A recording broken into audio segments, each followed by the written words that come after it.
எல்லாருக்கும் வணக்கம்.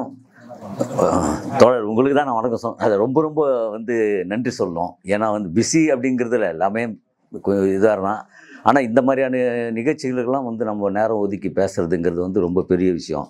ஏன்னா இப்போ நீங்கள் பார்த்தீங்கன்னா டோட்டலாக இப்போ இவ்வளோ பேரை நமக்கு எந்த ஒரு சொல்கிறோம் இந்த மாதிரியான கருத்துக்களை பேசுகிற விஷயங்களில் இவ்வளோ பேர் ஆர்கனைசேஷன் பண்ணி உட்கார வச்சு நீங்கள் ஒரு இது ஏற்பாடு பண்ணியிருக்கீங்க, இவ்வளோ வருஷமாக பண்ணிட்டு வரீங்கன்னா ரொம்ப ரொம்ப பெரிய விஷயம். அது யாராலுமே எனக்கு தெரிஞ்சு அது அது அவ்வளோ சீக்கிரம் அது ஒரு சாத்தியமாகிற விஷயம் கிடையாது. நம்மலாம் ஒரு 4 பேரை சரி வா ஒரு இடத்துக்கு பேசலாம்னா நம்ம 4 டீ வாங்கி கொடுக்கணும், அது பண்ணணும், அப்புறம் பிரியாணி வாங்கி கொடுக்கணும், அது இன்னும் நிறைய ப்ரொசீஜர்லாம் இருக்குது. சினிமாவுக்கு போகணும், அப்படி தான் ஒரு ஃப்ரெண்ட்ஸாக சேர முடியும். சேர்ந்தால் ஒரு ட்ரீட்டு அது அப்படிங்கிற ஒரு விஷயந்தான் இருக்கும். எவ்வளோ நேரம் உட்காந்து பேசியிருந்தாலும் என்ன அரட்டை வச்சாலும் அதுக்கப்புறம் அங்கே போகலாமா இங்கே போகலாமா லஞ்சு அப்படின்னு. ஆனால் நீங்கள் ஒரு கருத்தாக ஒரு விஷயமா எல்லாரையும் அசம்பிளி பண்ணுறதுங்கிறது மிகப்பெரிய விஷயம். அதை இவ்வளோ வருஷமாக பண்ணிட்டு வரீங்க. நான் வரும்போது அதான் பிரமிச்சு போனேன். வழக்கமாக நம்ம அங்கே இடம் நினச்சிட்டு வந்த அளவில் நீங்கள் லொக்கேஷன் அனுப்பிச்சிங்க. சரி அங்கே வண்டியெல்லாம் நிறுத்த முடியாது, நான் பைக்கில் எப்படியே வந்துட்டேன். பார்த்தா பிரம்மாண்டமாக இந்த ஃபுல் செட்டப்போடு ஒரு இடம் கிடைக்கிறது பெரிய விஷயம். ஏன்னா வெறும் இதில் பெரிய வருமானங்கள் எதுவும் இருக்க முடியாது. புத்தகங்களை விற்கிற விஷயங்கள் தான். அது கூட வருஷத்தில் ஒரு நாள் நம்ம புக் ஃபேர் போடுவாங்க. அங்கே தான் பயங்கரமாக இதுவாக இருக்கும். புத்தகம் படிக்கிறவங்க எங்கே வேணால் தேடி போய் படிப்பாங்க. ஆனால் ஒரு சிலர் மட்டும்தான் அன்றாட புக்குகளை தேடி வர்றதுங்கிறது இன்றைக்கி எல்லாமே ஆன்லைனில் அதெல்லாம் கூட வந்துருச்சு. அதை இது பண்ணி தோழர் இப்போ கோயம்புத்தூரில் ஒரு பிரான்ச்சு எல்லாமே அவரை பார்ப்பேன் நான் ஃபேஸ்புக்கில் போட்டுக்கும் போது ஒவ்வொருத்தரும் கலைஞர்கள்லாம் கூப்பிட்டு இந்த மாதிரி ஊக்குவிக்கிறது பெரிய விஷயம். இன்றைக்கி அது இல்லை. இப்போ எல்லா இன்டர்வியூவும் கேட்டுனே இருப்பாங்க. எனக்கு படங்கள் ஒரு படம் பிஸி ஹிட் ஆயிடுச்சுன்னா என்னை சினிமா கம்பெனியை கூப்பிட்றத விட இதுவுக்கு தான் கூப்பிட்றது அதிகம், இன்டர்வியூ கூப்பிட்றது தான் அதிகம். எல்லா சேனலும் கூப்பிடுவாங்க. அது இப்போ ஃபேமஸாக இருக்கிறவங்க, இப்போ தான் வளர்ந்து வருவாங்க, எல்லாருக்கும் நம்ம இன்டர்வியூ கொடுக்க முடியாது. நம்ம அதுவே பேசினே இருந்தோம்னா அப்போ நம்ம ஷூட்டிங் எப்போ தான் போகிறது? ஷூட்டிங் போகிறனால தான் நம்ம அங்கே போய் இன்டர்வியூ கொடுக்குறோம். இதையே கொடுக்கணும். அவங்க எல்லாருக்குமே ஒரு விஷயங்கள் தான் அவங்களுடைய சேனல் இது பண்ணணும் அப்படிங்கிறது இன்றைக்கி மிகப்பெரிய இதாகிடுச்சு. அதனால தான் மீடியா பீப்புள்ஸ்லாம் இன்றைக்கெல்லாம் பார்த்தா ஏகப்பட்ட பேர் இருக்காங்க. அங்கங்கே மொத்தமாக மைக்கை வச்சுக்கிட்டு அப்புறம் தனியாக நம்மளால் வர முடியாது. பொதுவாகவே இந்த யாராவது பிரபலங்களுடைய டெத்துக்கெல்லாம் போனோம்னாலே அங்கங்கே மைக்கை வச்சுட்டு போகும்போது என்ன சொல்கிறீங்க சொன்னால் இன்னத்தை சொல்கிறது நம்ம அவங்களோட இருந்த விஷயங்கள்லாம் என்ன பொதுவாக ஒரு இடத்துல நின்று ஒரு சில நினைவுகளை பேசிட்டு போயிடலாம். தனித்தனியாக தெரியுமா இவர் இப்படி அப்படின்னு நம்ம என்ன பண்ண முடியும் சொல்லி பார்க்கலாம். நம்மளும் மதியானம் சாப்பாட்டுக்கு போயிடணும் எவ்வளோ அது மாதிரி நிறைய சிக்கல்கள்லாம் இருக்குது. இங்கே மீடியா எப்போ தோழர் சொல்லும் போதோ ஆரம்ப காலத்தில் நான் இந்த சன் டிவி அப்படிங்கிறது ஒன்று உருவாகிறதுக்கு முன்னாடியே நம் டிவின்னு சொல்லி ஒன்று கங்கை அமரன் சார் ஆரம்பித்து வச்சார். அந்த சேனலில் நான் அப்போ பேசிக்காக நான் படங்கள் வரைவேன். அந்த வரையக்கூடிய விஷயங்கள் என்னென்னா நான் என்னுடைய பூர்வீகம் வில்லிவாக்கம். எங்கள் அப்பா திராவிடர் கழகத்திலேருந்து அப்புறம் திமுகவில் இருந்தவர். பஞ்சாயத்து தலைவராக இருந்தார் வில்லிவாக்க தொகுதியில். அதுக்கப்புறம் வட்ட செயலாளராக இருந்தார். அப்பா பஞ்சாயத்து தலைவராக இருக்கும்போது அப்பாவுடைய தேர்தல் பிரச்சாரத்துக்காக எங்கள் அப்பாவுடைய சின்ன ஏரோப்ளேன் சின்னம் அறிஞர் அண்ணா பிரச்சாரத்துக்கு வந்திருக்காரு. எங்கள் வீட்டுக்கு பெரியார், எம்ஜிஆர், கலைஞர் எல்லாமே எங்கள் வீட்டுக்கு வந்தவங்க. அவ்வளோ பெரிய ஒரு கட்சி தொடர்புடைய எங்கள் அப்பா பெருசாக சம்பாதிக்க தெரியாதவர் அப்படிக்கிட்டு இன்னுவாங்க நிறைய விஷயங்கள் பண்ணிட்டு பெருசாக எதுவும் இது பண்ணல. அப்போ எம்ஜிஆர் இருக்கும்போதோ கூப்பிட்டாரு, அமைச்சர் பதவி தரேன்னு கூப்பிட்டாரு. அப்பா கலைஞர் விசுவாசமாக அப்படி இருந்துட்டார். கலைஞர் வில்லிவாக்கத்தில் வந்தாருன்னா அப்பா மூசு மணி, எங்கள் அப்பா பேர் மூ சுப்பிரமணி மணி அப்படின்னு தான் பேசுவார். அவருடைய பின்புலம் அந்த மாதிரி. அதுக்கப்புறம் அவருக்கு மினிஸ்டர் அதுக்கு இதுன்னு எங்களுக்கு வேலை வாய்ப்பு அது மாதிரியான விஷயங்கள்லாம் தொடர்ந்து போனதில்லை. அதனுடைய தொடர்ச்சியாக அப்படி இருந்த ஒரு இதுதான் பின்னணி. நான் அதுக்கப்புறம் அப்படியே ஒரு ஓவியனாக இருந்து அப்படி வரும்போதெல்லாம் கம்யூனிஸ்டில் இருக்கும். அப்போது கம்யூனிஸ்டில் டைஃப் இருக்கும். அப்புறம் அதில் கார்ட்டூன் வரையிறது இருக்கும். தீக்கத்திரு பத்திரிக்கை அதுக்கு இதுன்னு சுவர் எழுத்து எழுதுறது இருக்கும். வேறு வாங்கன்னு சொல்லிட்டு நம்மளை பெரிய தோழராக இருக்கிறவங்கலாம் பயங்கரமாக நம்மளை ஒரு சோசியலிசம் அது இதெல்லாம் கற்று பெரிய விஷயங்களில் நம்ம எடுத்துன்னு போனாங்க. இப்போ நம்ம கம்யூனிஸ்ட்டில் ஏஎம், பிஎம், சிஎம்னு இருக்கும். அனுதாப மெம்பர், பரிச்சாத்து மெம்பர், கம்யூனிஸ்ட் மெம்பர். அப்படி தான் 3 விதங்களில் தான் அது அடிப்படையாக நம்ம உடனே போய் இப்போ இருக்க கட்சியில் மெம்பர் மாதிரி ஆக முடியாது. வந்து அந்த மாதிரி ஒரு இருந்தது. அதில் பார்ப்பாங்க நம்மளுடைய சுய ஒழுக்கம் இதெல்லாம் பார்த்து தான் மெம்பர் ஆக்குவாங்க. அந்த மாதிரி தான் மார்க்சிஸ்ட் கம்யூனிஸ்டுடைய கொள்கை. எங்கள் அண்ணன் இப்போ இருக்கார் அதில் இது வந்து வில்லிவாக்க வட்ட செயலராக இருக்கார் எங்கள் அண்ணன் மார்க்சிஸ்டில். நான் வந்து எப்படின்னா கிட்டத்தட்ட வந்து என்னுடைய இதுவிலே நான் வீட்டில் இருந்ததை விட வெளில இருந்தது தான் ஜாஸ்தி. என் கூட எப்பவுமே ஒரு 10 ஃப்ரெண்ட்ஸ் இருப்பாங்க. செம்ம ஜாலியாக இப்போ நம்ம காமெடி அப்படிங்கிற அங்கீகாரம் அது இதுங்கிறதுக்கு முன்னாடி நம்ம இயல்பாகவே வந்து செம்ம ஜாலியாக ஃபன் பண்ணிகிட்ருப்போம். பயங்கர சிரிப்பு வேறு மாதிரியான இருக்கும். நம்ம கூட இருக்கிறவங்கலாம் ஒவ்வொரு விஷயங்களும் சொல்லும் போதெல்லாம் நிறைய விஷயங்கள்லாம் மிகப்பெரிய அளவில் வந்து இது இருக்கும். ஒரு பெரிய ஆபத்தான ஒரு விஷயம்னா கூட அதை வந்து மிகப்பெரிய அளவில் நாங்கள் சிரிப்பாக உண்டாக்கிடுவோம். உதாரணத்துக்கு நாங்கள் வந்து இப்போ அப்போல்லாம் வந்து பார்த்திங்கன்னா பாய்ஸ் சைடு அதுக்கு தான் ரயில்வே ட்ராக்கு அதுக்கு தான் போவோம் வில்லிவாக்கம்னு. நாங்கள் ஒரு ரொம்ப க்ளோஸ் ஃப்ரெண்டு ஒரு 3 பேர், லலித் புத்திரன் சொல்லி 3 பேர், அந்த நார்மல் லைன் ஒன்று இருக்கும், எக்ஸ்பிரஸ் லைன் ஒன்று இருக்கும். அதில் 3 பேர் அப்படி கை ஜாலியாக பேசிட்டு போகிறோம். போகும்போது பார்த்தா செம்ம இருட்டு. லெஃப்ட் ஹேண்ட் சைடு கீழே வந்து ஒருத்தர் குரல், எப்போ ட்ரெயின்னாரு. நம்ம சினிமாலாம் தெரியும் இல்லை, இப்படி திரும்பி பார்த்தா இங்கே நிற்கும் ட்ரெயின், அது மாதிரி நிற்குது இங்கே.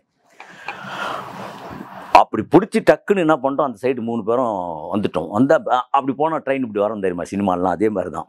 டக்குன்னு அப்படியே ஒரு மாற்றம். அங்கே யாருன்னா ஒருத்தர் அவுட் சைட் போய் நிற்கிறாரு. அவர் இன்றைக்கி மிகப்பெரிய ஸ்வீட்டு இது ஓனர். இன்றைக்கி அவர் வந்து அவர் கையெல்லாம் பிடிச்சிக்கணும் பயங்கரமாக. கொஞ்ச நேரம் பயங்கர பார்த்துட்டோம். என்ன விஷயம்னா, ஜஸ்ட் நான் அந்த பக்கம் இழுக்க இவன் இந்த பக்கம் இழுக்க அப்படிங்கிற விஷயமா இருந்தால் அவள் தான் முடிஞ்சு போயிடுச்சு.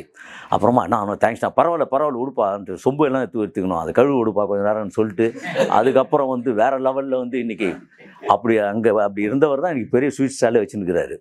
அப்போ வந்து என்ன ஆகுனா, நாங்கள் உடனே இமீடியட்டாக நேரத்துக்கு வந்து நம்ம ஏன்னா எக்ஸ்பிரஸ் எல்லாம் அடிச்சோம்னா நாங்கள் நிறைய ஆக்சிடெண்ட் பார்த்துக்குறோம். வில்லிவாக்கத்தெல்லாம் வந்து நான் வந்து நிறைய பேர் ஆக்சிடெண்ட் ஆகும்போதெல்லாம் வீட்டில் வந்து என்னுடைய விரலில் அந்த விரல்லாம் ஒட்டின்னு வந்து இதெல்லாம் உண்டு. என்ன அது ஒன்று எதிர் வச்சோம் டக்குன்னு காக்கா ஒன்று தூக்கின்னு போவோம் அந்த விரலை. அவ்வளோ அது மாதிரி நிறைய நடக்கும். அப்போ ட்ரெயின் ஆக்சிடெண்ட் அது இதெல்லாம் அந்த மாதிரி என்னென்னா நாங்கள் உடனே இமீடியட்டாக இப்போ இந்த இதே வந்து என்ன பண்ணுவாங்கன்னா ஃபுல்லாக சின்ன பீஸுங்களாக தான் ஆகிடும். நம்ம இறந்தோம்னா எல்லாருக்கும் நிறைய பேர் எக்ஸாம் பசங்களாம் இருக்கும் போதெல்லாம் சூசைட் பண்ணிப்பாங்க. ரிசல்ட் பார்த்துட்டு வந்து சிங்காரம்பிள்ளை ஆரம்ப பள்ளியில் தான் நான் படித்தது. அப்போ நாங்களே எடுத்து கொடுப்போம். அந்த மாதிரி அங்கே இவங்கெல்லாம் இருப்பாங்கள்ல, வந்து ஆர்பிஎஃப் போலீஸுக்கு ஸ்ட்ரெச்சர்லாம் இருக்கும், பாடியெல்லாம் இருக்காது, வெறும் சும்மா கல்லுங்களில் ஒட்டின்னு இருக்கும். அந்த மாதிரியெல்லாம் எடுத்து கொடுத்துருக்கோம். அந்த மாதிரி தான் நாங்கள் ஆகிருப்போம். எங்கள் வீட்டில் ஒரு 1/2 கிலோ கொடுத்துருப்பானுங்க, புத்திரன் வீட்டில் ஒரு 1/2 கிலோ கொடுத்துருப்பானுங்க, இந்த மாதிரி தீபாவளி கறி மாதிரி வாங்கி வந்து கொடுத்துருப்பானுங்க. அப்படி தான் இருந்திருக்கும். நான் அதை தான் உடனே இமிடியேட்டாக வந்து என்னன்னா, இவ்வளோ பெரிய ஆக்சிடெண்ட்டுக்கு அப்புறம் நான் இதை சொல்லி பேசின்னு போவோம். இந்த மாதிரியான ஆயிரக்கணக்கான கதைகள்லாம் இருக்குது. இதனுடைய உள்வாங்கி எல்லா விஷயங்களும் பண்ணும் போது தான் நம்ம ஒரு காமெடியாக வந்து ஸ்கிரிப்டுங்கிறது இல்லை, நம்மளுடைய உள்மனதில் இருக்கக்கூடிய ஆழ்மனதில் வந்து இருக்கக்கூடிய சோகங்கள் வெளிப்பாடு வந்து ஒரு நகைச்சுவையாக மாறுன்னு சொல்லியிருக்காங்க. அது சார்லின் சாப்ளின்லேருந்து எல்லாருமே ஒரு உதாரணமாக இருக்கும். அப்போ அந்த காலகட்டங்களில் வந்து நம்ம எழுத்து ஓவியனும் போது தோழர்கள் மூலிமா ஒரு அறிமுகம் ஏற்பட்டு மிகப்பெரிய அளவில் நம்ம இதுவாகிட்டோம். அப்போ வந்து என்னென்னா, அப்பா திமுகவில் இருக்கும்போது நம்ம டெய்லி ஒவ்வொரு போராட்டங்களில் கலந்துக்கிறது, இந்த அரெஸ்ட் பண்ணுவாங்க, ஈவினிங் ரிலீஸ் பண்ணுவாங்க, அந்த மாதிரியான விஷயங்கள்லாம் வச்சுக்கிட்டே இருப்பாங்க. அப்படி பண்ணிக்கிட்டு இருக்கும்போது என்னென்னா ரொம்ப டீப்பாக போயிட்டேன் நான். மார்க்சியம் தாய், கார்ல் மார்க்ஸ், ஏங்கல்ஸ், ஸ்டாலின், மாவே துங், அந்த மாதிரியான விஷயங்கள்லாம் படித்து எழுதுறது, அமெரிக்க ஏகாதிபத்தியமே அது இதுன்னு பயங்கர விஷயங்கள்லாம் போகும்போது நம்மளை தூரத்தில் 10 பேர் சுற்றின ஃப்ரெண்டெல்லாம் தூரத்தில் நம்மளை பார்த்தோன்னே தெரிச்சு ஓட ஆரம்பிச்சிட்டாங்க. ஐயோயோ வந்தால் தெரியுமான்னு பயங்கரமாக இது கம்யூனிஸ்டம் பேச ஆரம்பிச்சிட்டேன். ஒரு காலகட்டங்களில் வந்து இது எனக்கே தெரிய ஆரம்பிச்சுது. நம்ம ரொம்ப இதுவாக போகிறோம், நம்ம வேறு மாதிரி இருப்போம், ஆனால் வந்து நம்மளை வேறு மாதிரி நல்ல இப்போ இதுவான பாதை. கம்யூனிஸ்ட்டுங்கிறது எப்படி இருப்பாங்க, ரொம்ப எளிமையாக ஒரு பையன் மாட்டின்னு சைக்கிளில் வருவாங்க தோழர்லாம், ரொம்ப எளிமையாக இருப்பாங்க, பீடி கீடி அடிச்சுக்கிட்டு, அவ்வளவுதான் அவங்களுடைய இதுவெல்லாம் பார்த்திங்கன்னா. ஆனால் அவங்களுடைய கொள்கை கோட்பாடுகள்லாம் வந்து வேறு மாதிரி இருக்கும். சித்தாந்தங்கள்லாம் பார்க்கும் போதும் நம்ம அப்படியே ஜாலியாக இருந்துட்டு இப்படி போன உடனே நமக்கே ஒரு விஷயங்கள், அது ஒன்றும் இல்லை, நானாக வரல, எனக்கு தெரிஞ்ச ஒருத்தர் எங்கள் அப்பா கிட்ட இந்த மாதிரி கொடி பிடிச்சி நாகேஷாக போகிறான் கொள்கிறான் அப்படின்னு உடனே எங்கள் அப்பா ஃபுல் ரைடு எடுத்து, எங்கள் அப்பா ஒரு ரைடு எடுத்தாருன்னா வர மாதிரி இருக்கும். அதனால் என்ன பண்ணுவார், நேராக அங்கே போய் டேரிங்காக நின்றுவார். நின்று சத்தங்கத்தம் போட்டான்னா தொடர் அப்படின்வாங்க. அது மாதிரி தான் கொஞ்சம் கொஞ்சமாக அதுலேருந்து அப்படியே வெளியில் வந்து நம்ம அப்படியே இந்த நம் டிவிங்கிறதுக்காக நான் போன உடனே அது வந்து இப்போது இருக்கக்கூடிய டிஷ்ஷுன்ற மாதிரி அப்போவே சின்ன இது மாதிரி லண்டன்லேருந்து ஒன்று ஒவ்வொரு வீட்டு மாடியிலையும் வச்சு அப்போ அது ஒர்க் அவுட் ஆகிருந்தோன்னா இன்றைக்கி மிகப்பெரிய போஸ்டிங் நமக்கு. வேறு லெவலில் இருந்திருக்கும் அந்த சேனலுங்கிறது. அது ஃபெயிலியர் ஆயிடுச்சு. ஃபெயிலியர் ஆனதுக்கப்புறம் கோல்டன் ஈகிள் கம்யூனிகேஷன் ஜிஇசி ஒன்று வந்தது. உடையார் இது பண்ணார். அப்புறம் விஜய் மல்லையா வந்து குதிரை டிவின்னு ஒன்று வரும். இதெல்லாம் நான் வந்து ஆர்ட் டைரக்டராக ஒர்க் பண்ண ஆரம்பித்தேன். டெய்லி ஒரு நாளைக்கு நிறைய பேர் வரும். நான் எந்த சேனலில் ஒர்க் பண்ணுறேன்னு கூட தெரியாது. அப்போது சன் டிவிங்கிறது ஒரு பூமாலைன்னு ஒரு கேசட், பீட்டா கேசட், அதில் தான் ப்ரோக்ராம் பண்ணி ஃபாரினில் அனுப்புவாங்க. அந்த பெஸ்ட்டு தான். அந்த இதுலேருந்து அப்போ பாருங்கள், அதுலேருந்து நம்ம அந்த ஆர்ட் டைரக்டராக இருந்து அதுலேயே ஒரு 8 வருஷம் நம்ம இருந்தோம். அதில் சின்ன சின்ன நிகழ்ச்சிகள்லாம் ரபி பெனாட் அவர்லாம் இருப்பார். அது வந்து கடைசியில் வந்து மெக்டோல் ஹவுஸ் அந்த செகண்ட் லைன் பீச் மாறிச்சு. அதில் ஒர்க் பண்ணோம். ஒர்க் பண்ணி நம்ம பாலாஜின்னு உங்களுக்கு தெரியும், சந்தானம் பாலாஜிலாம் ஒரு பழைய குரூப். அவர் இறந்துட்டார் பாலாஜி. அங்கேருந்து வந்து நாங்கள் நேராக இதுவுக்கு வந்து டோட்டலாக செகண்ட் லைன் பீச்சுக்கு வந்துட்டு ஒர்க் பண்ண ஆரம்பித்தோம். ஒர்க் பண்ணி அங்கேருந்து ப்ரோக்ராம் பண்ண ஆரம்பித்தோம். நானும் பாலாஜி எல்லாம் வந்து சின்ன சின்ன ப்ரோக்ராம்லாம் இந்த சாங்குக்கு காம்பேர் மாதிரி பண்ணுவோம். அப்போ வந்து அதுக்கப்புறம் இங்கே நம்ம சத்யா ஸ்டுடியோவில் தான் அந்த செட்டெல்லாம் போடுவாங்க ஃபஸ்ட்டு கோல்டன் கம்யூனிகேஷன் மூலம். அப்போது பார்த்தீங்கன்னா பெரிய செட்டு பேக்ரவுண்ட்லாம் இருக்கும். 20 ரூபாய்க்கு 30 ரூபா தான் பட்ஜெட்டே. ஆனால் அரண்மனை மாதிரி இருக்கும் பின்னாடி செட்டு. என்னென்னா எல்லாமே 2 ஸ்டாப் இருக்காங்க. அதை எடுத்து செட் பண்ணி ஆணி அடிப்பானுங்க. அதுக்கு இன்னும் மாத சம்பளம் தான். இறையன்பு தெரியும் உங்களுக்கு. அவர் வந்து அருள் உரையாற்றுவா. அவருக்கு வந்து 30 ரூபா எண்ணெய் வாங்கி ஊற்றுவோம். 2 விளக்கில் கேமரா ஸ்டார்ட் பண்ணிட்டு வெளில வந்து தூங்கிடுவோம். அவராக வந்து கேட்டு தண்ணி வந்து முடிஞ்சிச்சுப்பா ப்ரோக்ராமு அப்படின்வார். சரின்ட்டு போய் ஆப் பண்ணிட்டு வருவோம். அது அப்போ போயிட்டுருப்போம். அது வந்து நிறைய ப்ரோக்ராம் அவ்வளவுதான். அந்த மாதிரி பட்ஜெட்டு அது இதுன்னு இருக்கும்போது பிரம்மாண்டமான படங்களுக்கு போட்ட செட்டுடைய ப்ராக்டிஸ்லாம் இருக்கும். அந்த மாதிரி பிரம்மாண்டமாக போடுவோம். அந்த மாதிரி பண்ணதில் வந்து அதுக்கப்புறம் நம்ம போட்ட செட்டுகள்லாம் வந்து பார்த்திங்கன்னா இந்த அசம்பிளி செட்டு மாதிரி பண்ணுவோம். அவர் ப்ரோக்ராம் பண்ணுவார், அதுக்கு செட்டு போட்டிருக்கேன். டெய்லி குக்கரிங் ப்ரோக்ராம் இருக்கும், அதுக்கு போட்டு கொடுத்துருக்கேன். அப்புறம் அவங்க கனிமொழி அவங்க இருக்காங்க, சொல் புதிது பொருள் புதிது ஃபோட்டோஸ்லாம் இருக்குது, அவங்களுக்கு ஒரு செட் போட்டு கொடுத்துருக்கேன். அதில் அருள்மொழி மேடம் இவ்வளோ விஷயங்கள்லாம் இருக்கும். நம்ம அரசியல் சார்ந்து அன்றைக்கி நான் வந்து பெருசாக இயங்குனதில்லை. எதை நோக்கி போகிறோம் அப்படிங்கிறதும் பெருசாக நம்ம இது பண்ணதும் இல்லை. அப்படியே போயிட்டே இருந்தோம். அந்த காலகட்டங்கள் போயிட்டே இருக்கும்போது தான் விஜய் டிவியிலேருந்து வெளியே வர சூழ்நிலை ஒன்று இருந்தது. வெளியே வந்ததுக்கப்புறம் என்ன பண்ணுறதுன்னு தெரிலங்கிற மாதிரி ஜெயா டிவியில் வந்து ஒரு ப்ரோக்ராம் இருந்தது.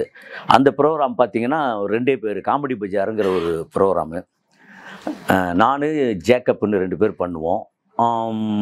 ஆரம்பத்தில் வந்து 2 பேருக்கு தான் பர்மிஷன். வெறும் 600 ரூபா தான். அது காம்பேரிங் பண்ணால் வந்து எங்களுக்கு வந்து அதுதான் இது பண்ணுவாங்க. அந்த இது கொடுக்குறது கொள்வது வெறும் சம்பளமே அவ்வளோதான். அதை அப்படியே டெவலப் பண்ணி ஒரே செட்டு பேக்ரவுண்ட் இருக்கும். கிட்டத்தட்ட ஒரு 8 வருஷம் ஒரு 2000 எபிசோடு கிட்ட பண்ணியிருப்பேன். ஒரு 4 செக்மெண்ட் வரும். அது எல்லாமே நான் ஒரே ஆளாக தான் வந்து ஸ்கிரிப்ட் பண்ணுவேன். வேறு டீமெல்லாம் யாரும் கிடையாது. மிகப்பெரிய அளவில் ஃபேமஸ்ஸு. அது இப்போ பார்த்தீங்கன்னா லோகேஷ் கனகராஜ் சார் வந்து காமெடி பஜார் அவருடைய ஃபேன். அவர் வந்து நிறைய சொன்னார் சந்தித்து பேசும்போதெல்லாம். என்னென்ன எபிசோடு என்னென்ன டைலாக் முதல் கொண்டு சொன்னார். எனக்கு ஆச்சரியமாக இருந்தது. என்ன ஒரு விஷயம்னா, இப்போ நம்மளுடைய அடையாளங்கள் வந்து அதை தான் சொல்கிறேன். இப்போ நான் இவ்வளவும் சொல்கிற விஷயங்கள் வந்து ஒரு இன்டர்வியூவில் ஒரு லைனாக ஒன்று போகும். இவ்வளவும் எழுத முடியாது. ஒரு 4 பக்கத்துக்கெல்லாம் எழுதுகிற அளவுக்கு பெரிய விஷயமும் இல்லை இது. இருந்தாலும் சுருக்கமாக இவர் வந்து ஆர்ட் டைரக்டராக இருந்தார் அப்படின்னு எழுதி முடிச்சுட்டு காமெடி பஜார் மாறன் அப்படின்னு தான் வந்தது என்னுடைய அடையாளம். நான் வந்து அப்போ போட்டுக்கிறது எல்லாமே வந்து காமெடி பஜார். ஒரு அப்போ பண்ணுற படங்கள், கிடைச்ச படங்கள்லாம் டைட்டில் என்ன தொடர் பண்ணணும், அது மாதிரி காமெடி பஜார் மாறன் அப்படிங்கிறது தான் என்னுடைய மெயில் ஐடி. காமெடி பஜார் அப்படி இருக்கும். இது இப்படியே வந்ததுக்கப்புறம் லொல்லு சபா பண்ணோம். ஆக்சுவலி வந்து என்னென்னா, நான் காமெடி பஜார் பண்ணிகிட்டு இருக்கும்போது பெரிய அளவில் உங்களுக்கு டிஆர்பி இதெல்லாம் இருக்கும். அது நமக்கு அன்றைக்கி காலகட்டங்களில் பெருசாக தெரியாது.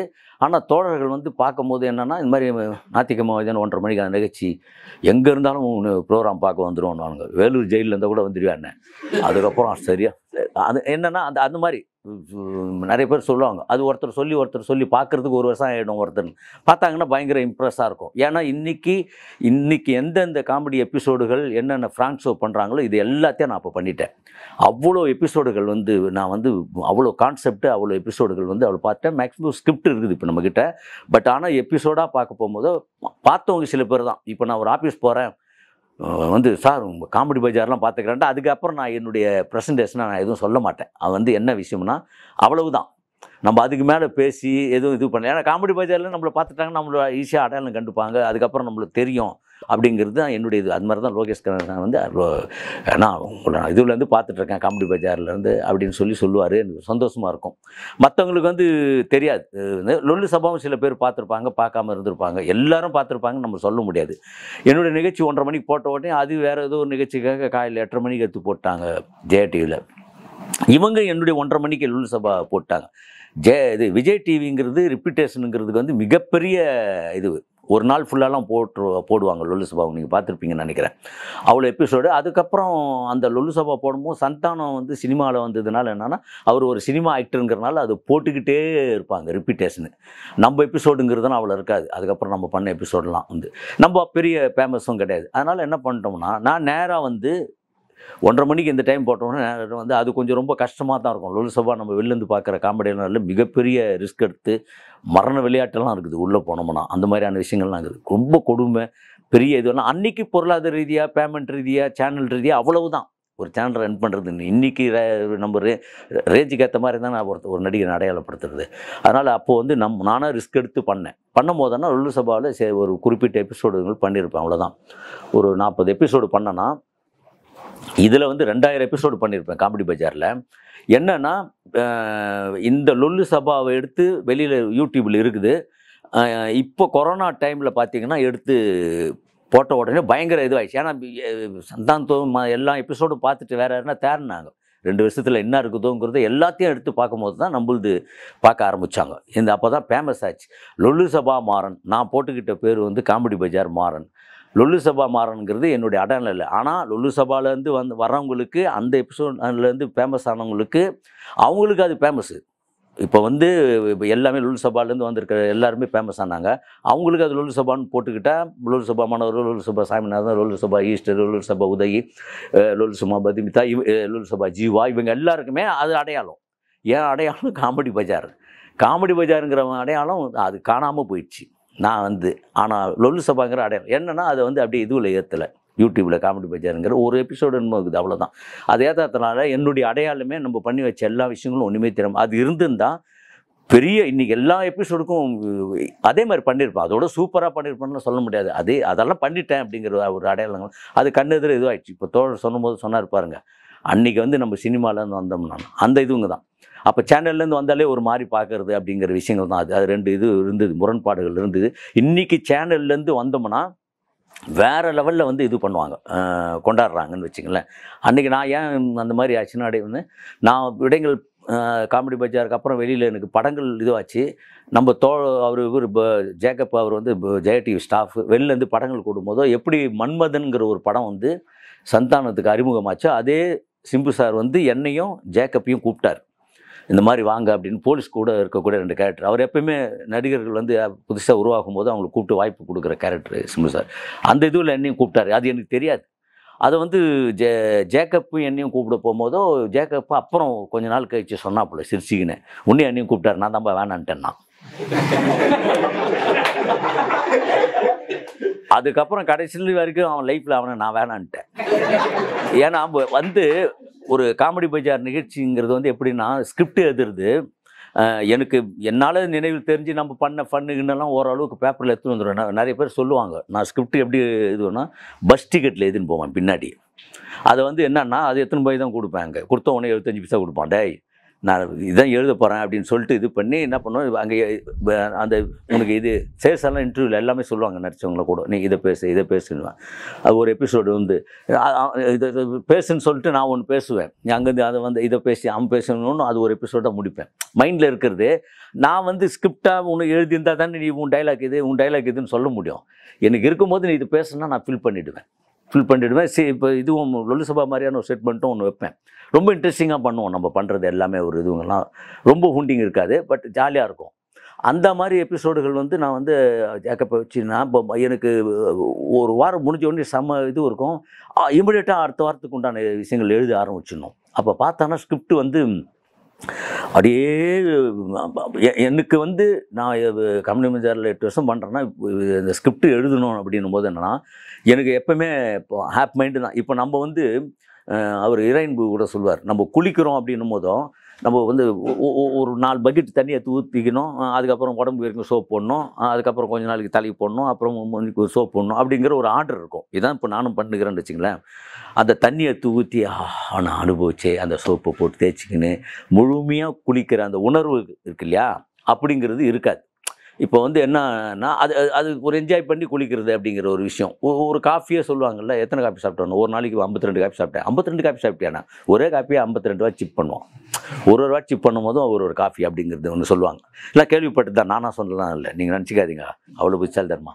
அதனால் வந்து என்னென்னா அந்த மாதிரியான விஷயங்கள்லாம் வந்து எபிசோடில் வந்து பண்ணணும் அப்படின்னு பயங்கரமாக புதுசாக பண்ணணும். ஒவ்வொரு வாரமும் எக்ஸாம் எழுதணும் அப்படிங்கிற மாதிரி பண்ணுவேன் நான். அப்போ என்ன பண்ணுவேன்னா, நான் நாளைக்கு எபிசோடு இருக்கும், 4 ஸ்டேட்மெண்ட் எழுதணும். ஒன்று கூட தோணாது. என்னடா அப்படியே பெட்டில் படுத்து தூங்கிடுவேன். பட்டாருன்னு அடிச்சுப்பேன் நானே. என்ன நாளைக்கு இது இருக்குது, கொஞ்சம் அசிங்கமாக திட்டிப்பேன், அது வேறு விஷயம். ஷூட்டிங் இருக்குது வந்து படுத்துன்னு அப்படி எடுத்துன்னு போயிட்டு எழுதுவேன். அவன் வந்து கூட இருக்கிறவங்க இருக்காங்க இல்லையா, இப்போ நம்ம லொல்லு சபானா ஒரு டீமு, அது மாதிரி நமக்கு யாரும் கிடையாது. பார்ட்னராக இருக்கிறவங்க நான் எழுதி கொடுப்பேன். கூட சில பேர் இருப்பாங்க, தம்பியும் இருப்பான். அதில் ஏதாவது ஒரு பேர் ஒன்று, டேய் தட்டி சும்மா நம்ம அப்போ கோட்டை கோவிந்தாங்கிற மாதிரி ஒன்று சொல்லுவோம்ல, அப்போ அந்த மாதிரி ஏதாவது ஒரு பேர் கூட கேட்பாங்க, முடிப்பானுங்க கூட இருக்கிறவங்க. எந்த ஹெல்ப்பும் இருக்க ஸ்கிரிப்டில் சொல்கிறேன். அவன் இப்போ வந்து அவன் ஸ்டாஃபு அவ்வளோதான், அவனுக்கு இது அவ்வளோதான். இப்போ வெளியிலலாம் போனோம்னா, சார் ஏன் சார் அவனை போட்டு அடிக்கிறேன், குழந்தைங்களாம் கேட்க இவனை. ஆனால் பார்த்தீங்கன்னா சொல்கிறேன், நம்ம ஸ்கிரிப்ட் அப்படி பண்ணுவேன், 2 பேருக்கு உண்டான ஸ்கிரிப்ட் அது மாதிரி பண்ணி பெரிய லெவலில் இதுவாக இருக்கும். என்னை விட அவனை அடையாளம் கண்டு ஃபேமஸாக இருப்பான். என் உருவங்கள் அதுன்னு பார்த்த உடனே என்ன ரொம்ப கெஸ் பண்ணுவாங்க. அவங்க பார்த்த உடனே இது பண்ணிவிடுவாங்க, அடையாளம் கண்டு போய்டும். அந்த அளவுக்கு நம்ம பண்ணுவோம் ஒரு எபிசோடு பண்ணுறது கொள்றதுன்னு. சரியான ஒரு பார்ட்னர்ஷிப் அது இதுன்னும் போது, இப்போ அவன் வெளில வந்து நம்ம ரிஹர்சல் ஃபாரின்லாம் கூப்பிடுவாங்க. ரிஹர்சல் ஒன்றுமே போக முடியாது, 2 பேர் தான் கூப்பிடுவாங்க. அவன் ஸ்டாப்பாக வந்துடுவான். அப்போ வந்து ரொம்ப பயங்கர பிஸி. பூஜை கீஜன்னு போனான்னா பெரிய பெரிய இன்விடேஷன்லாம் அவனுக்கு தான் வரும். அந்த சேனலில் அவ்வளோ பெரிய செல்வாக்கு இருந்தது அன்றைக்கி. பட்டு கூட தான் சொல்கிறோமே, ஒரு படங்கள் சேர்ந்து கேட்கும் போது அன்றைக்கி வந்து ஒரு பெரிய ஸ்கோப்பாக இருந்திருக்கும். 2 பேரும் வந்து ஸ்கிரிப்ட் பண்ணி படம் பண்ணியிருந்தோம்னா இன்றைக்கி ரிட்டைர்மெண்ட் ஆகிருக்கணும். ஆனால் வந்து என்ன பண்ணுறது, அதை அவர் பார்ட்னருங்கிறது கொஞ்சம் கரெக்டாக இருக்கணும்னு வாங்கல. நம்ம கேரக்டராக ஒன்று உருவாக்கணும். அந்த கேரக்டர் எல்லா இடத்துலையும் மிங்கிள் ஆச்சுன்னா தான் நம்ம இதுவும் ஆக முடியும். நான் மிங்கிள் ஆகாமல் சிங்கிளாகவே இருந்ததுனால ஒன்றும் பண்ண முடியல. சரி, படங்கள் போகும்போது படங்கள் வந்து எல்லாருக்குமே வந்து ஒரு காமெடியனுக்கு வந்து ஒரு படம் வந்து ஒர்க் அவுட் ஆகுதுன்னா அந்த படத்தில் படம் ஹிட் ஆகணும். படம் ஹிட்டில் வந்து அந்த காமெடியன் வந்து ஹிட் ஆகணும். அவன் ஹிட் ஆச்சுன்னா அவனுக்கு ஒரு 10 படம் புக் ஆகும். 10 படத்தில் ஒரு 3 படம் ஹிட் ஆச்சுன்னா அந்த 3 படத்தை வச்சு 30 படம் வரும். அதுலேருந்து அப்படி கேரியர் இதுவாகும். இதுதான் ஒரு காமெடியன்களுக்கு வந்து வர முடியுமே தவிர, திறமைகள் இருந்தோம், காமெடியான முகங்கள் இருந்தோம், அதனால் காமெடி ஆகிடலாம் அப்படிங்கிறது கிடையாது. இருக்கலாம், சில பேர் வந்து சில காமெடியன்கள் வந்து முக அமைப்பு இருக்கலாம், கொஞ்ச நாள் ஓடும். அப்புறம் வந்து வாய்ஸ் இருக்கலாம், காமெடியான வித்தியாசமான வாய்ஸுங்களில் நிறைய பேருக்கு போகும்.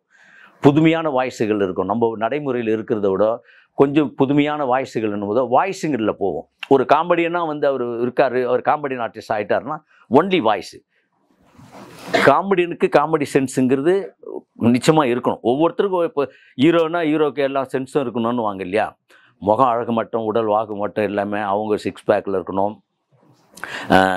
இப்போ எடுக்கிறது அப்படி தானே. இப்போ ஒரு இயல்பாக ஒரு இன்றைக்கி வந்து யார் வேணால் பக்கத்து வீட்டு பையன் மாதிரி இருக்கான் அப்படின்னு சொல்லிட்டு நம்ம யார் வேணால் அறிமுகப்படுத்திடுறோம். ஆரம்பத்தங்களில் ஹீரோனா இப்படி தான் இருக்கணும்னு சொல்லி குதிரை சவாரி செய்யணும், ஃபைட்டு செய்யணும், டான்ஸ் செய்யணும் அப்படிங்கிற விஷயம் இருக்குது. இந்த மாதிரிலாம் இருந்தது. காலங்கள் மாறி மாறி வந்துருக்குது. ஆனால் காமெடியன்களுக்கு வந்து ஃபேஸை வச்சுட்டுன்னு வச்சிங்களா, அவனை வச்சு ஒன்று பண்ணி ட்ராவல் பண்ணுவாங்க. அதில் ஒர்க் அவுட் ஆகிடும். சில பேர் வந்து பண்ணுவாங்க, சில பேர் வந்து பண்ண மாட்டாங்க. அந்த மாதிரி விஷயங்கள்லாம் ஒன்று போயிட்டுருக்கோம். ஆனால் அதே மாதிரி வாய்ஸு நல்லாயிருக்கும், அதை வச்சு கொஞ்சம் போகும். இது பண்ணி அவங்க கரெக்டாக இது பண்ணி அந்த காமெடி நம்மளை அங்கே இது பண்ணியிருக்காங்க, நமக்கு இது வருதுன்னு கூட ஸ்கிரிப்ட் விட்டு பண்ணி ஒன்று பண்ணால் ஒர்க் அவுட் ஆகும். இல்லைன்னு வச்சிங்களேன், பெருசாக ஒர்க் அவுட் ஆகுது.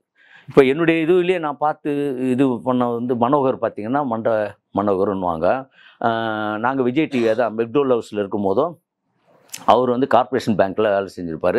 கிறிஸ்துவ நாடகங்கள்லாம் நடிச்சிட்டு இருப்பார். அப்போ நாங்கள் தான் வந்து நான் பாலாஜி இதெல்லாம் போயிட்டு அமைதிப்படை பண்ணோம். அதெல்லாம் பார்த்தீங்கன்னா அப்போல்லாம் லெட்டர் தான். அமைதிப்படையில் வந்து நான் மணிவண்ணனாக பண்ணியிருப்பேன், அவர் வந்து சத்யராஜா பண்ணியிருப்பார். இவர் என் பின்னாடி நின்றுப்பார் மனோகர். அப்போ ஸ்டார்டிங் அப்போ வந்து விஜய் டிவியில் வந்து படம் இது ப்ரோக்ராம் ஹிட் ஆச்சுன்னா போஸ்ட் ஆஃபீஸ்லேருந்து இதுவும் வரும், லெட்டருங்க வரும். அப்போலாம் தெரியுங்களா, லெட்டரெல்லாம் படித்த வயலும் வாழ்வோம், அப்புறம் அந்த மாத்ருபூதம் இதெல்லாம் பார்த்தீங்கன்னா இதெல்லாம் லெட்டருங்களை வச்சு தான் கேள்வி பதில் கேட்குறது. ஒரிஜினல் தான் விஷயங்கள் எல்லாமே, எதுவுமே நம்ம ஆட் பண்ணுற விஷயங்கள்லாம் கிடையாது. அந்த மாதிரி பார்த்தா மூட்டை மூட்டையாக வந்துருக்குது நம்ம லெட்டர் வரதில் முக்கால்வாசி பிரித்தா மணிவண்ணன் பின்னாடி நின்று கொண்டவருடைய நடிப்பு மிகவும் சிறப்பாகவும் பிரமாதமாகவும் இருந்தது எல்லாமே. ஏன்னா இது அடப்பாவீங்களா பின்னாடி நின்னா இவ்வளோ பேர் வாங்கிட்டாங்க, மிகப்பெரிய ஆச்சரியம். நாங்கள் எல்லாம் அங்கே பார்த்தீங்கன்னா ஒவ்வொரு ப்ரோக்ராம் ப்ரொடியூசர்னுவாங்க, பாலாஜி நான் டேட்டராக இருப்பேன். அங்கே எல்லாமே லெட்டர்லாம் எடுத்து அப்புறம் பார்க்கும்போது தான் தெரிஞ்சு ஒரே அட்ரஸ் எல்லாம் இவர் தான் போட்டிருக்கிறார் எல்லாமே. மாமனை பயங்கரமாக கண்டுபிடிச்சி, ஏன்டா உனக்கு நடிப்பு திறமை இருக்கு இல்லையா, ஆனால் இந்த திறமை உங்ககிட்ட இருக்குதுன்னு சொல்லி நிறைய சம்பவங்கள்லாம் இருக்குது. கார்பரேஷன் பேங்க்லாம் போனோம்னா இது மனோர் சார் அப்படின்னா பெரிய போஸ்டிங்கில் இருப்பார், மனோர் சார்னு உள்ளே உட்காந்துக்கிறாருன்னு அடடா எவ்வளோ பெரிய ஆளை கழுத்தா மட்டும்லாம் அசிங்கப்படுத்திட்டோம், தலையெல்லாம் தட்டி சார் வெயிட் பண்ணுறோன்ட்டு. ரைட்டில் பார்த்தா பெட்டி தூக்கி நிற்கிறார், இரும்பு பெட்டியை, மனோகர். அந்த மனோகர் வேறு இவர் வேறு. இவர் நைஸாக பெட்டி இப்படி வச்சுட்டு அப்படி சார்னா ஏய் பெட்டி எடுத்துன்னு போடா, இங்கேருந்து எங்கே வைக்கிற பணப்பெட்டி அது. அந்த மாதிரியான விஷயங்கள்லாம் நிறைய சம்பவங்கள்லாம் இருக்குன்னு வச்சுங்க மனோகர் வச்சு பண்ணோம். அது எதுக்கு சொல்கிறோம்னா, சந்தானுடைய வளர்ச்சியோட மனோகரை பார்த்தீங்கன்னா அதான் ஒரு அடையாளம்னு ஒன்று சொல்லுவாங்க. ஒரு காமெடியனை வந்து நார்மலாக இப்போ நாங்கள் பஞ்சஸ் நம்மளை ஹேய் அப்படின்ற ஒரு விஷயந்தான் இருக்கும். சில பேர் தான் வந்து பார்த்திங்கன்னா மனோகருடைய அடையாளம் ரோட்டில் போகும்போதோ பெண்களும் வந்து குழந்தைங்களாம் அந்த மேனரிசம் பண்ணுவாங்க. அப்படின்னு லேடிஸுங்க குழந்தைங்களாம் சொல்லுங்க அப்படின்லாம் பண்ணும்போதோ, இப்போ சந்தானம் வந்து ஒரு ஆரம்ப காலங்களில் படங்கள் பண்ணி வெளியில் எவ்வளோ வந்து நின்னாருன்னா, வெளியில் பப்ளிக் நின்னாருன்னா எவ்வளோ இது பண்ணுவாங்களோ அந்த விஷயங்களுக்கு வந்து மனோகருக்கு இருக்கும், ஈக்குவலாக இருக்கும். ஆனால் பர்சனலாக வந்து அவரை தனக்கு உண்டான அடையாளங்கள், தனக்கு உண்டான படங்கள் இதெல்லாம் அவர் கிடைக்கும் போதோ அவர் இதுவாக வந்து யோசித்து வந்து நமக்கு இவ்வளோ அங்கீகாரம் இருக்குது, இதை நம்ம சரியாக பயன்படுத்திக்கணும், அதுக்கு உண்டான விஷயங்கள்லாம் நம்மளாம் இருக்கோம், நம்மளும் கூப்பிட்டு நம்மளை பயன்படுத்திக்கணும், ஸ்கிரிப்ட் எழுதுறது, ட்ராக் எழுதுறது, அது இதுங்கிற ஒரு சுய அறிவாக அதை சிந்திக்காமல் அப்படியே போகிற போக்கில் அப்படியே விட்டுட்டார்.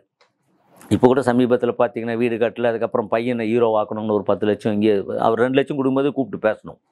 பேசுனதுக்கப்புறம் இது மாதிரிலாம் கொடுக்காதரான்னு, பாருங்கள் சார் கொடுக்க வேணான்னு சொல்லிட்டு 8 லட்சம் மீதி குத்துக்கிறாரு அங்கே.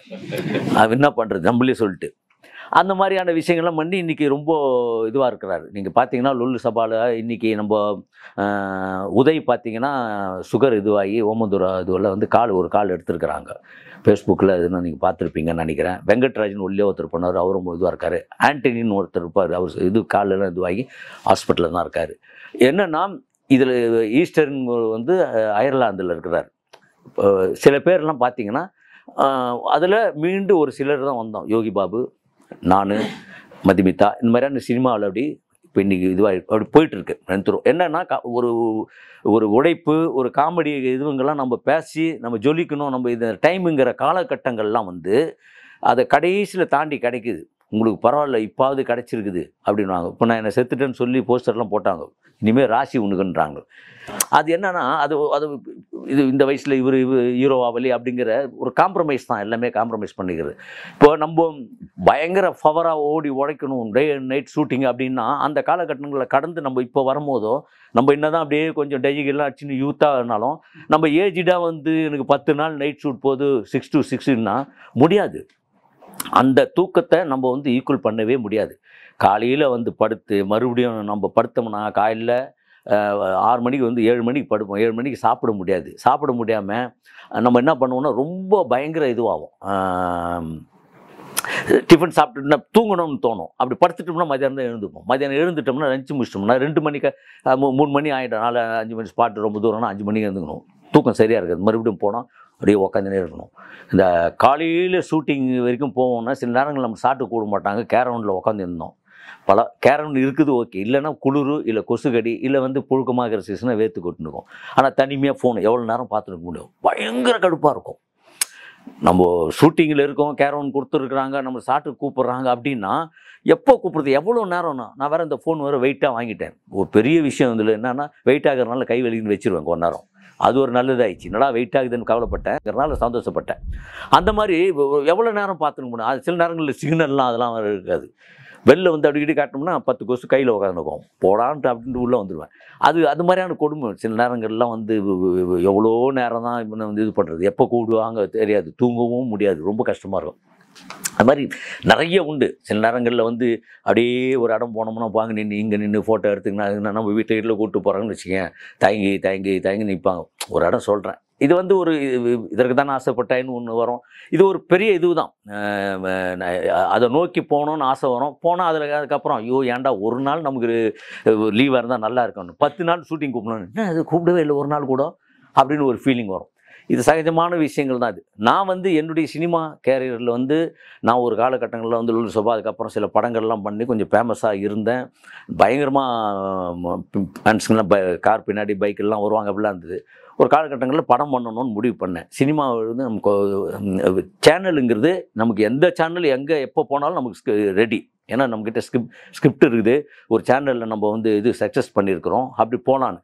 எனக்கு என்னென்னா அது ஒரு 8 வருஷம் போய் ஒன்றுமே இல்லாமல் அடையாளமே இல்லாமல் ஆயிடுச்சு இல்லையா. அதை நான் முன்கூட்டியே நான் இது பண்ணி திரும்பவும் சேனலில் நம்ம இது பார்ப்போம், சினிமாவில் இது ஆகுனா சேனலுக்கு தான் போகலான்னு சொல்லிட்டு நான் என்ன பண்ணேன், சினிமாவை ட்ரை பண்ணேன்.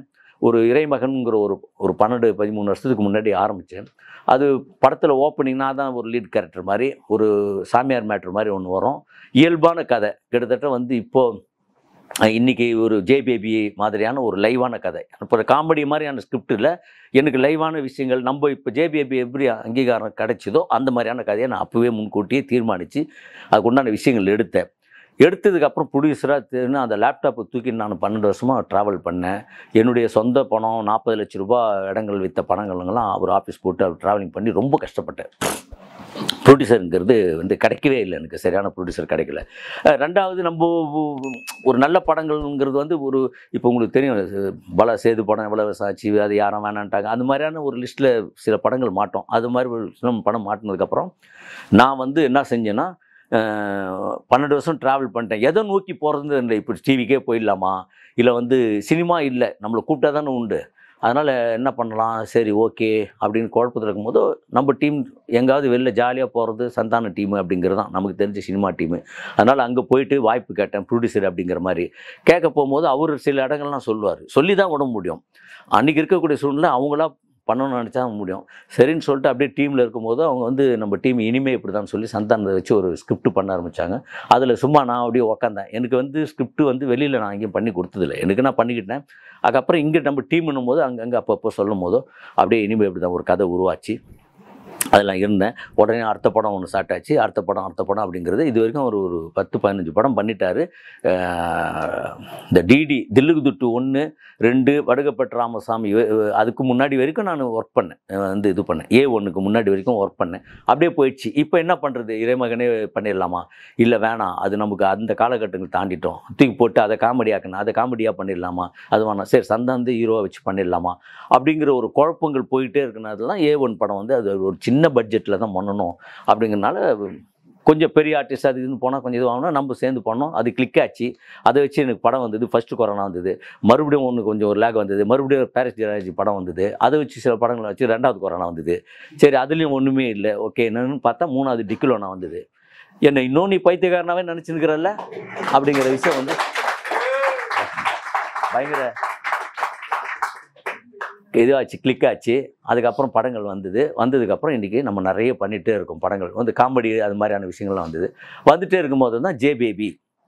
நான் வந்து நிறைய படங்கள் சார்பட்ட படங்கள்லாம் பார்க்க போகும்போதும் அதில் இருக்கக்கூடிய ஹீரோ மாதிரி நான் அன்றைக்கி நம்ம இருந்தோம். நான் வந்து சிலம்பம், தீப்பந்தம், பாக்ஸிங்கு இதெல்லாம் வந்து அப்போ நம்ம இருந்தோம். வில்லிவாக்கத்தில் யார் கல்யாணம் இருந்தாலும் உங்களுக்கு அப்போ அந்த மாதிரி சிலம்பம் ஆடுறது அந்த மாதிரி, ஐயோ இந்த மாதிரி இதெல்லாம் நம்ம இல்லையே. ரஞ்சித் அவருடைய படங்கள் இல்லையே, நம்ம சென்னை வாழ்வியலை பற்றி சொல்லக்கூடிய படங்கள் நம்ம இல்லை. ஏன்னா இல்லைன்னா எப்படி, நானாக போய் கேட்கல, இல்லைன்னா எப்படி வந்துடும், அவங்களாம் வந்து கூட்டின்னு போவாங்களா, நான் அது கிடையாது, நம்ம சூழ்நிலைகள் அந்த மாதிரி. இப்போ நான் வந்து இங்கேயே 12 வருஷம் சந்தான படங்கள்னு ஒன்று ட்ராவல் பண்ணதுனால இன்றைக்கி நான் வெளியே படங்கள் போய் மற்ற ஆர்டிஸ்டோட பண்ணும்போது நான் புதுசு மாதிரி தான். ஏன்னா இதுக்கு முன்னாடி வந்து நம்ம இங்கே வந்து இல்லை ஒரு ஃபங்க்ஷனில் வந்து ஹாய்ன்னு ஒரு இது பண்ணியிருக்கோம், இவர் சந்தானத்தோடு இருப்பார் அப்படிங்கிற ஒரு அடையாளம் மட்டும்தான் இருந்தது. ஆனால் வந்து நான் ஒரு நடிகனாக நான் போகலை. இப்போ நான் புதுசாக போகிறது, நான் எல்லாரோடும் நடிக்கும் போது நான் ஒரு புதுமுக நடிகர் மாதிரி தான். அப்படி தான் நான் அப்படி தான் இருப்பேன். புதுசாக எப்படி நடிக்க வந்து அது மாதிரி தான் இருப்பேன்.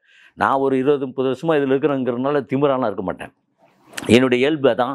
2வது நான் அவ்வளோ ஃபேமஸாக இருந்ததுக்கப்புறம் நானே வந்து இது பண்ணிக்கிட்டேன். ஒரு ஃபேமஸாக இருந்ததுக்கப்புறம் அதை குறைச்சிக்காம அது ஓடிக்கிட்டே இருப்பாங்கல்ல. அந்த ஃபேமஸு அந்த வந்து புகழெல்லாம் தக்க வச்சுக்கணும் அப்படின்னுவாங்க. அதில் எனக்கு உடன்பாடே கிடையாது. நான் ரொம்ப எதார்த்தமா, எளிமையா இருக்கணுங்கிறதுல நான் ஆசைப்படுவேன். அப்போது நானா வந்து என்னை குறைச்சிக்கிட்டு எளிமையா எல்லா இடமும் சுற்றுற அளவுக்கு ஒரு 10, 12 வருஷம் வந்து நான் அந்த சந்தான் டீம்லாம் இருக்கும்போதெல்லாம் லைவாக அந்த ஸ்கிரிப்ட்னு ஜாலியாக நம்ம ஒன்றா உட்காந்து எல்லா வீட்டில் சாப்பாடு எடுத்து வந்து சாப்பிட்றது, ஸ்கிரிப்ட் பண்ணி பேசுறது அப்படிங்கிறது, வெளியூரில் போய் பேசுறது, கொடைக்கானல் அது மாதிரி இடங்கள் போகிறது. அப்புறம் ஷூட்டிங் ப்ராசஸ் என்ன ஷூட்டிங் போகிறது, அதுக்கப்புறம் ஃபாரின் போகிறது. இது இப்படி ஒரு ஒரு என்னுடைய ஓன் லைஃப்பை ஜாலியாக ஒரு 10, 12 வருஷம் என்ஜாய் பண்ணேன். ஆனால் வெளியில் பார்க்கும்போது இவர் தான் இருக்காரா இல்லையா, இடையில வர போட்டாங்க சன் டிவியில் இறந்துட்டாருன்னு. சரி ஓகேன்னு, இவ்வளோ லேட்டாக செத்துக்கிறாரு, அப்பயே செத்துட்டாருன்னு பார்த்தேன் அப்படின்னு. அந்த மாதிரி நியூஸில் கொரோனா டைமில் மால்லாம் வாங்கிட்டு வந்துட்டாங்க வீட்டுக்கு. அது வந்து அப்படி ஆயிடுச்சு. நம்ம பேர் புகழெல்லாம் வந்து நானாக தான் ஏற்றுக்கிட்ட விஷயம். இது வந்து நிறைய பேர் என்ன பண்ணாங்க, டிக்லோன் ஆகணும்னு இவர் அதான் காமெடி பஜார் லோலி சப்பை பார்த்தோம்ல, இவர் சிறப்பான கவிஞர், இவருக்கு வாய்ப்பு கொடுங்க அப்படின்னு சில பேரெல்லாம் திட்டி இவங்களெல்லாம் விட்டுருங்க இப்படிலாம் கொடுன்னாங்க. எனக்கு என்னென்னா நமக்கு மீம்ஸு இதெல்லாம் நம்மளை பெருசாக இது பண்ணுறாங்க. அவங்கள வந்து இல்லைங்க நான் இங்கே தாங்க இருக்கேன், நான் போயிட்டாருன்ட்டு நம்ம பேச முடியாது. நமக்கு சப்போர்ட் பண்ணி பேசுகிறாங்க.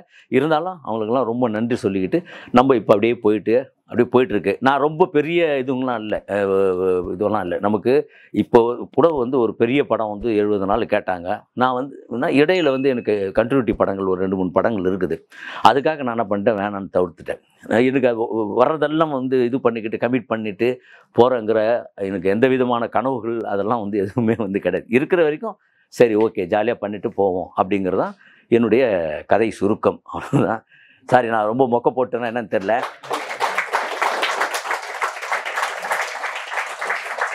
இல்லை நான் இது வரைக்கும் இவ்வளோ ஃப்ளோவாக நான் எங்கேயும் பேசுறதில்லை, மறந்துடுவேன். எங்கெங்கேயும் விட்டு எங்கெங்கே சம்மந்தம் இல்லாமல் டக்குன்னு இங்கே வந்து நிற்பேன் நான். அது அந்த மாதிரி இருக்கும், நம்ம கனவு மாதிரி தான்.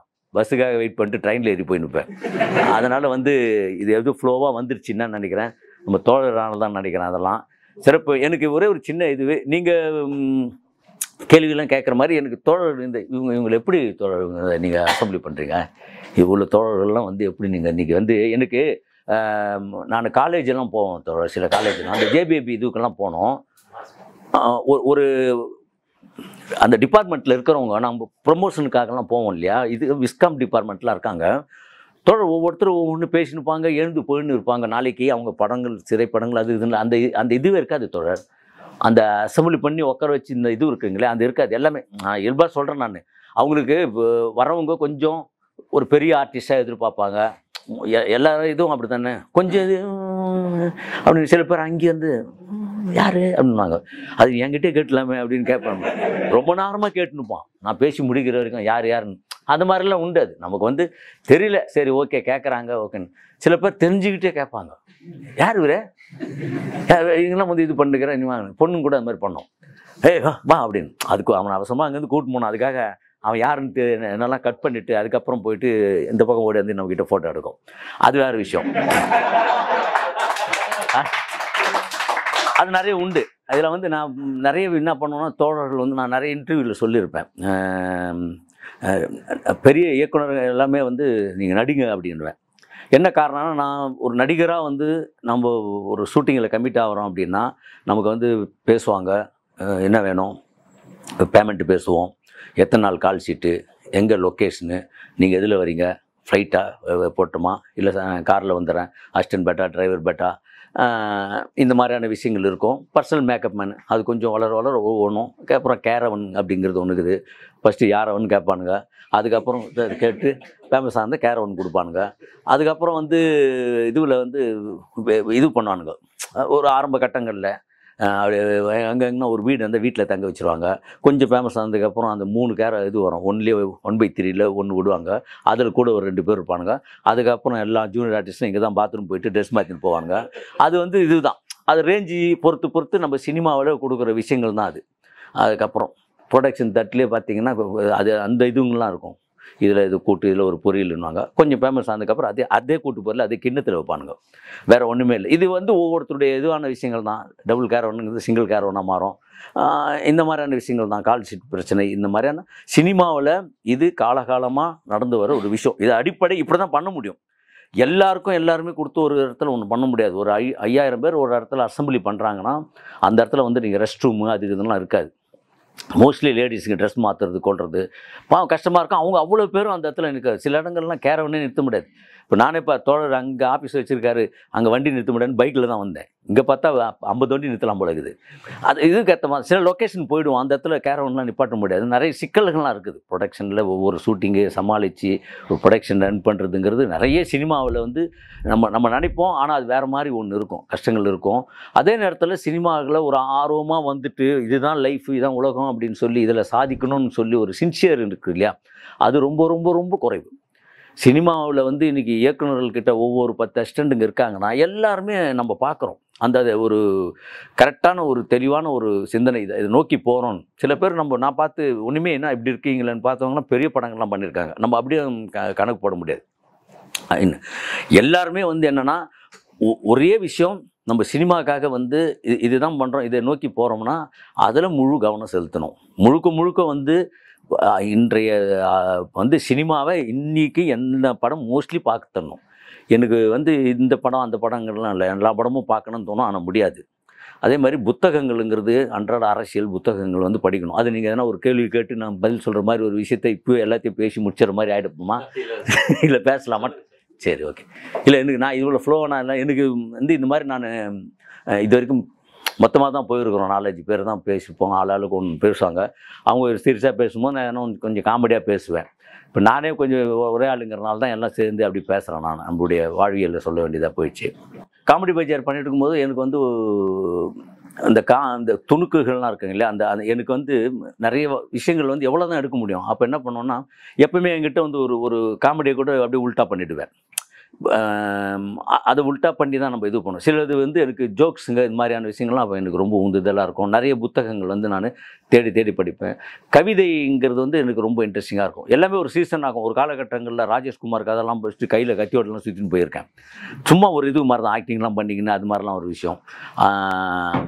அதுக்கப்புறம் பார்த்திங்கன்னா கவி பேரரசு வைரமுத்து புத்தகங்களை தேடி தேடி அது ஒரு இது அது ஒரு சீசனாக ஒன்று அடுக்கி வச்சுருப்பேன். வெறும் அந்த புத்தகங்கள் மட்டும் படிப்பேன். அது மட்டும்தான் இருக்கும். இப்போ கம்யூனிஸ்ட் புக்குங்கள்லாம் இருக்குது இல்லையா, அதெல்லாம் அப்படியே இருக்கும். அந்த சித்தாந்தம் உள்ள புத்தகங்கள்லாம் அதெல்லாம் இருக்கும். அதில் நான் அதுக்குள்ளே தான் நான் இருக்கிறேங்கிறதுனால இருக்கும். எடுத்து படிக்கிறதுங்கிறது திரும்ப கிடையாது. அதுக்கப்புறம் புத்தகங்கள் வந்து எனக்கு வந்து பெரியார் புத்தகங்கள் இந்த மாதிரியான விஷயங்கள்லாம் படிக்க ஆரம்பித்தேன். அதுக்கப்புறம் பெரியார் அம்பேத்கரான புத்தகங்கள், நமக்கு இன்னொரு தோழர் நமக்கு அம்பேத்கருங்கிற சிந்தனைகள்லாம் எனக்கு சொல்லிக் கொடுத்தார். இந்த மாதிரியான விஷயங்கள்லாம் படிக்கும். எனக்கு சினிமாவில் இருக்கக்கூடிய விஷயங்கள் நான் நிறைய தோழர்கள் வந்து சொல்லுவேன். நான் இயக்குநர்களுக்கு எல்லாருக்குமே நிறைய விஷயங்கள் நிறைய இன்றைய சமூக சிந்தனைகள் இருக்கக்கூடிய எல்லா விஷயங்களும் நீங்கள் இது பண்ணுங்க. ஒவ்வொருத்தருக்கும் ஒவ்வொரு சித்தாந்தம் இருக்கும், ஒவ்வொருத்தருக்கும். இப்போ நான் எவ்வளோ இதுங்கெல்லாம் போகிறேன், கதைகள்லாம் கேட்குறேன். அவங்களுடைய கதைகள்லாம் வந்து எனக்கு ஸ்கிரிப்ட் கொடுத்துருவாங்க. அதெல்லாம் படிக்கும் போதெல்லாம் நான் நிறைய விஷயங்கள் சொல்லுவேன். சொல்லாமல் இருக்கிறது கிடையாது. அவங்க வந்து ஏற்றுக்கிறாங்களோ இல்லைலாம் கிடையாது. எனக்கு நான் வந்து சில பேர் வந்து என்ன பண்ணுவாங்கன்னா, அந்த தன்னுடைய அடையாளங்கிறது தெரியணும் அப்படின்றதுக்காக ஒரு படம் நான் பண்ணும் போதும் அவர் வந்து வசனம் எழுதும் போதும் நான் சில டைலாக்குங்கெலாம் சொல்கிறேன். இந்த இடத்துல நீ என்ன சொல்லியிருப்ப அப்படின்னு பார்த்தா கொஞ்ச நேரம் கழிச்சா என் டைலாக் வேற ஒருத்தர் பேசினுக்கிறாங்க. என்னடா இது சரின்னு விட்டேன். அப்புறம் பார்த்தீங்கன்னா ஒரு டைலாக்கை ஒரு நடிகர்கள்கிட்ட சொல்லிக் கொடுக்கும் போது கூட நான் இங்கே நிற்பேன் பக்கத்தில், திரும்பி பார்த்துட்டு மெதுவாக சொல்லுவார். ஏன்னா இதுக்கு நான் கவுண்டர் போட்டுற போகிறேன். அப்போ என்னன்னா அவர் வசனம்னும் போதும் நம்மளுடைய பேர் வந்துடக்கூடாது அப்படிங்கிறதுக்காக ஒரு சில இயக்குநர்கள் இருக்காங்க. இப்போ இப்போ சூப்பராக எழுதியிருக்காருங்க வசனம். அவருக்கு இன்றைக்கி அவருடைய வசனமே யார் பேசினாலும் அங்கே பாபு, யோகி பாபு, இல்லை சந்தானம், இல்லை மாறன் அப்படிங்கிறது தான் சொல்லுவாங்க. அது வந்து அவருடைய வசனங்கிறது வந்து எங்கே நிற்கும்னா, ஒரு நல்ல ஒரு காட்சி, ஒரு இறுக்கமான ஒரு காட்சியில் ஒரு இடத்துல ஒரு வழியை சொல்லுகிறதோ, இல்லை வாழ்வியலை சொல்லுகிறதோ, இல்லை புரட்சியை சொல்லுகிறதோ, அந்த இடத்துல அந்த வரியில் வந்ததுன்னா அவர் பேர் சொல்லுவாங்க. நம்ம காமெடியனுக்கு நீ என்ன தான் எழுதி கொடுத்தாலும் அது நம்ம தான் வந்து செம்மையாக கிளாப்ஸ் பண்ணுவாங்க. அவருக்கு கொடுத்த டைலாக் இவர் சொல்லிக்கிறாரு அப்படின்னு சொல்லிட்டாக்கா கிளாஸ் பண்ண மாட்டாங்க. சில பேர் அப்படி இருக்காங்க. அது வந்து அந்த மாதிரி சினிமாவில் நிறைய பேர் அந்த மாதிரியான விஷயங்கள்லாம் இருக்காங்க. அதனால தான் இன்றைக்கி சந்தை வந்து ஒவ்வொரு இடத்துல ஒரு பொருள் கிடைக்குதுங்கிற மாதிரி தான். இது வியாபார சந்தை தான் சினிமாங்கிறது. நம்ம படம் இது சூப்பர், இது கூறு கட்டி வைக்கிறது, இது ப்ரொமோஷன் பண்ணுறது, செம்மையாக தண்ணி தெளித்து விற்கிறது, காஞ்சி போனது, அதெல்லாம் அந்த மாதிரியான விஷயங்கள்லாம் இருக்கும். எல்லாமே வியாபாரம் இது தான். இன்றைக்கி சினிமா இவ்வளோ படம் ரிலீஸ் ஆகிடுது. 9 படம் ரிலீஸ் ஆகிடுது, ஒன்றுமே தெரில. ஆனால் இப்போ பெயின் தெரியுது எனக்கு. ஐயோ, அந்த சின்ன படங்கள் வந்தால் என்ன இருக்கும், ஒரு ஷோ போட்டு அதை தேடி நம்ம போய் பார்க்குறதுங்கிறது எப்படி போய் பார்க்க முடியும்? நான் அதுதான் யோசிப்பேன். இப்போ நம்ம நடிச்சிருக்கோம், நம்ம படம் வந்துருக்குது, ஓகே அப்படின்னா ஒரு ஓப்பனிங் வந்து இவ்வளோ கூட்டம் திடீர்னு வர்றதுக்கு, ஃபேமிலியை கூப்பிட்டு வர்றதுக்கு என்ன எப்படி வருவாங்க? வரவே மாட்டாங்க. அப்போ என்ன, நான் எல்லாருடைய மைண்ட் செட், இவருடைய படம் வந்திருக்குங்க, ஒரு 1000 ரூபாய் செலவு பண்ணு, ஃபேமிலி இது பண்ணிக்கின்னு வந்து பார்த்துட்டு போகிறதுக்கு உண்டான விஷயம் இருக்காது. அப்போ எல்லா மைண்ட் செட் என்ன பண்ணியிருக்காங்க, ஓடிடியில் பார்த்துக்கலாம் அப்படிங்கிற விஷயம் ஜேபிஏபிலாம் அந்த சூழ்நிலை தான் உருவாச்சு. பேசலாமா தோழர்?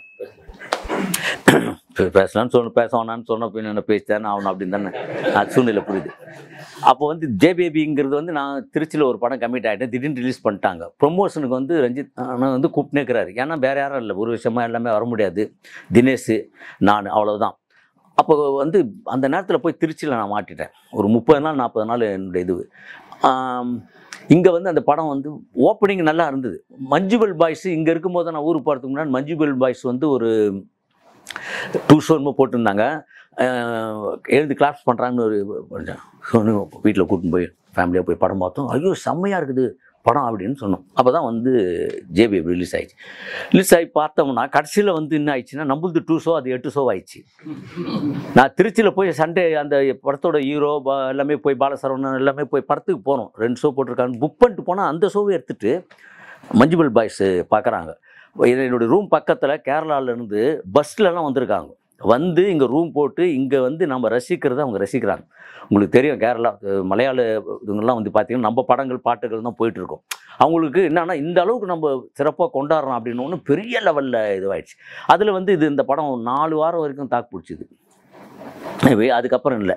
அப்புறம் வந்து பார்த்திங்கன்னா இங்கே அமேசானில் வந்து உங்களுக்கு மோஸ்ட்லி எல்லாமே பார்த்துட்டாங்க. இன்றைக்கி மிகப்பெரிய அங்கீகாரம் என்னென்னா, எனக்கு வந்து நம்ம ஒரு காமெடியன் அப்படின்னு கூப்பிட்டு இல்லாமல் ஒரு கேரக்டராக ஒன்று பண்ணுவார்னு சொல்லி, இப்போ நான் பண்ணுகிற படங்கள் வந்து கிட்டத்தட்ட எல்லாமே ஒரு கேரக்டராக, கிராமத்து கதைகளுடைய இது விஷயங்கள்லாம் கேரக்டராக தான் நிறைய படங்கள். அதுக்கெல்லாம் ஜேபிபி, ரஞ்சித், சுரேஷ் மாதிரி அவங்களுக்கு தான் நான் நன்றி சொல்லணும்.